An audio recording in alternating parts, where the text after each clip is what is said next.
Auzubillahiminasyaitonirrajim. Bismillahirrahmanirrahim. Sabbihisma rabbikal a'la. Alladzi khalaqa fasawwa. Walladzi qaddara fahada. Walladzi akhrajal mar'a. Sadaqallahul azim.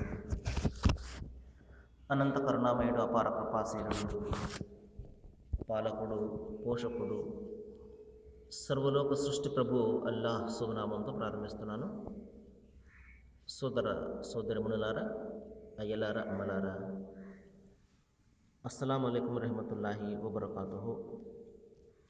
సర్వలోక ప్రభువు, సర్వేశ్వరుడు, మనందరి సృష్టికర్త అల్లాహ్ అందరిపై కూడా శుభాలను, శాంతిని కురిపించునుగాక. ఆమీన్. ఇంతవరకు మనము మానవులందరి కోసము విశ్వప్రభువు తన చివరి ప్రవక్త మహాప్రవక్త ముహమ్మద్ సల్లల్లాహు అలైహి వసల్లం వారిపై అవతరింపజేసినటువంటి చివరి మార్గదర్శక దైవ గ్రంథం దివ్య ఖురాన్ నుండి 87వ అధ్యాయం నుండి 1 నుండి 5 వాక్యాల అరబీ మూలంను విన్నాము. దీని అనువాదాన్ని ఆలకించండి. ఓ ప్రవక్త, మహోన్నతుడైనటువంటి నీ ప్రభువు నామాన్ని స్తుతించు. ఆయనే విశ్వాన్ని సృష్టించాడు. ఆ తర్వాత సమమైనటువంటి తూకాన్ని నెలకొల్పాడు. ఆ తర్వాత ఒక విధిని నిర్ణయించాడు. ఆ తర్వాత మార్గాన్ని కూడా చూపించాడు. మహాశలరా, మనలను పుట్టించినటువంటి ఆ సృష్టి ప్రభు యొక్క నామాన్ని స్తుతించమని, కొనియాడమని దైవం ఇక్కడ మరి నిర్దేశిస్తున్నాడు. ఎందుకు అంటే ఆయన చేసినటువంటి అద్భుతాలు, ఘనకార్యాలు, అనుగ్రహాలకు కృతజ్ఞతగా మనము ఆయనను స్తుతించడము, పొగడము అనేది మనిషిగా మన కనీసమైనటువంటి బాధ్యత. ఉదాహరణకు చూడండి, మనకు ఎవరైనా ఒక చిన్న సహాయాన్ని చేశారనుకోండి, మనము థ్యాంక్స్ చెప్తాం. చాలా థ్యాంక్స్ అండి అని చెప్తాం. కృతజ్ఞతలు మనము వెల్లడి చేస్తూ ఉంటాము. దీనికి కారణం ఏమిటంటే, ఎవరి నుండైనా సహాయాన్ని పొందినప్పుడు కృతజ్ఞతలు అర్పించడం అనేది మనిషిగా ఒక స్వభావ సిద్ధమైనటువంటి గుణం. మరి దైవం కూడా ఇటువంటి కృతజ్ఞతలనే మనిషి నుండి కోరుతున్నాడు. మన నుండి ఆయన కోరేది ఇంకో ఏమీ కూడా లేదు. ఆయన మనిషి నుండి కోరేది ఏమిటంటే, కృతజ్ఞతలు నాకు మాత్రమే చెల్లించండి అంటున్నాడు. మరి ఆయన చేసినటువంటి ఘనకార్యము, గొప్పతనము ఆయనది ఏమిటంటే, ఆయన విశ్వాన్ని సృష్టించాడు. మనిషి కోసం సకల జీవజాలాన్ని, దీనిని పక్కన పెడితే అనంతకోటి విశ్వం ఉన్నది ఈ ప్రపంచంలో. మరి దీని అంతు కానీ, దీని లెక్క కానీ ఇంతవరకు ఎవరు కూడా కనుక్కోలేదు. కేవలము మన చుట్టూ ఉన్నటువంటి గ్రహాలు, భూమి చుట్టూ తిరుగుతున్నటువంటి గ్రహాలు, మరి మన పాలకొంత వరకు మాత్రమే. ఇంకా మనిషి దీని గురించి కూడా ఇంకా పూర్తి జ్ఞానాన్ని మరి సంపాదించలేకపోయాడు. ఇలాంటి పాలపుంతలు ఈ విశ్వంలో అనంతకోటి ఉన్నాయి. లెక్కలేనన్ని పాలపుంతలు ఉన్నాయి. ఈ మహోన్నతమైనటువంటి ఈ సృష్టిని సృష్టించాడు నీ దైవము. కాబట్టి నీవు ఆయనకు కృతజ్ఞతలు అర్పించుంటున్నాడు. మరి అంతేకాదు, ఆయన సమమైనటువంటి ఒక తూకాన్ని కూడా నెలకొల్పాడు. అంటే ఒక బ్యాలెన్స్ను, ఒక సమతుల్యతను దైవము ఇక్కడ నెలకొల్పాడు. వానలు పడడము, ఎండ, ఈ విధంగా చలికాలము, ఒక క్రమమైనటువంటి పద్ధతిని దైవం ఇక్కడ నెలకొల్పాడు. అలాగే మనిషి శరీరాన్ని కూడా చూసుకోండి. మనిషి శరీరం కూడా దైవం యొక్క ఆజ్ఞ మేరే ఉంటాయి. అవి మనిషికి సేవ చేస్తూ ఉంటాయి.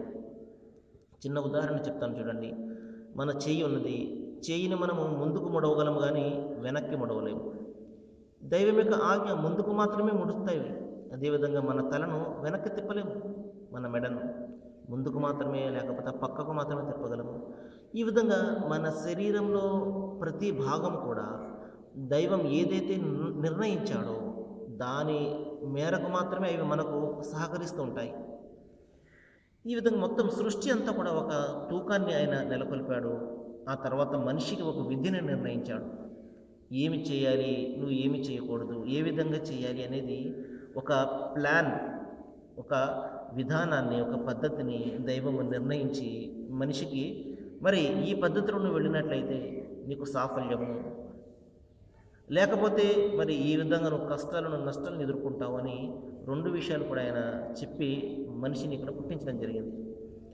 ఆ తర్వాత ఆపై మార్గాన్ని కూడా చూపించాడు తన ప్రవక్తల ద్వారా, తన గ్రంథాల ద్వారా మనిషికి కావలసినటువంటి మార్గదర్శకత్వాన్ని ఇచ్చాడు.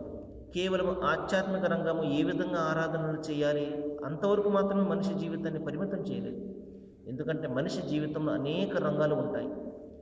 ఆధ్యాత్మిక రంగము, వ్యక్తిగత రంగము, ఆర్థిక రంగము, సామాజిక రంగము, అనేక రంగాలు.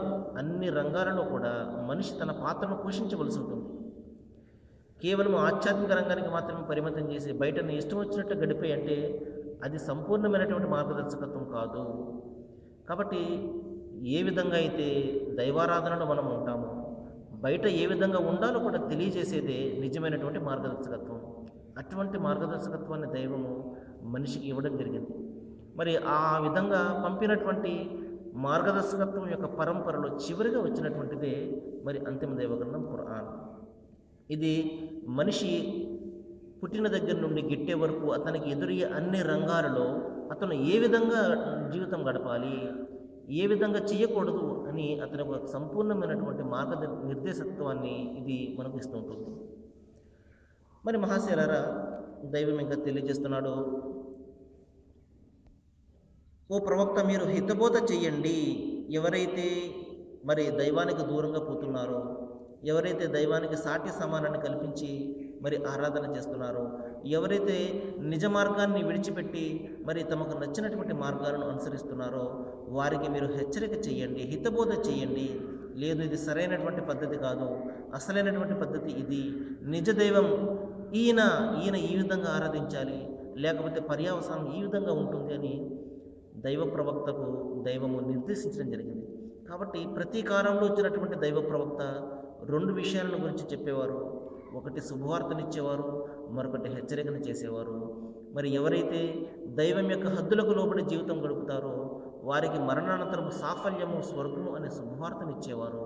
మరి ఎవరైతే దైవం యొక్క విధి విధానానికి లోబడకుండా తనకు నచ్చినటువంటి తన మనస్సు మెచ్చినటువంటి మార్గాన్ని ఎవరైతే అనుసరిస్తారో వారు వైఫల్యం చెందుతారు, మరణానంతరము మరి భయంకరమైనటువంటి నరకంలో చిక్కుకుపోతారు అన్న హెచ్చరికను దైవ ప్రవక్తలు చేసేవారు. కాబట్టి అయితే హితబోధను మాత్రమే చేసే అనుమతి ప్రవక్తలకు ఉన్నది. ప్రవక్తలతో పాటు ప్రవక్తలు లేకపోతే ఎవరైతే ఆ విషయం తెలుసుకుంటారో వాళ్లకు ఇతరులకు చెప్పే బాధ్యతను కూడా దైవం పెట్టాడు. ఎందుకంటే ఇప్పుడు ప్రవక్తలు ఎవరో రారు. చివరి ప్రవక్త మహాప్రవక్త ముహమ్మద్ సల్లల్లాహు అలైహి వారు నేటికి సుమారు 1500 సంవత్సరాలకు పూర్వం వచ్చారు, ఆయన వెళ్ళిపోవడం జరిగింది. ఆయన తర్వాత మరే ప్రవక్త కూడా మరి వచ్చే అవకాశం లేదు. కాబట్టి ఆ ప్రవక్తను ఎవరైతే అనుసరిస్తారో, ఎవరికైతే సత్యం తెలిసిందో వారు ఇతరులకు చెప్పవలసి ఉంటుంది. దైవ ప్రవక్త తెలియజేశారు ఒక సందర్భంలో, మీకు ఏ ఒక్క విషయం తెలిసినా అది ఇతరులకు చెప్పండి అన్నారు.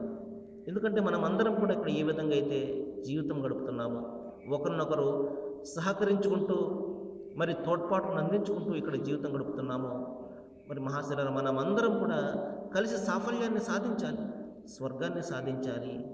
లేదు ఒక వర్గం వెళ్ళాలి, ఇంకొక వర్గం నష్టపోవాలి అనే ఆలోచన ఎవరికీ కూడా ఉండకూడదు. అందరూ బాగుండాలి, అందరం కూడా ఆనందంగా ఉండాలి, అందరం కూడా సంతోషంగా పరలోకంలో మనము ఏ విధంగా అయితే ఇక్కడ సంతోషంగా ఉన్నామో పరలోకంలో కూడా అదే విధంగా శాశ్వతమైనటువంటి సంతోషాన్ని పొందాలి.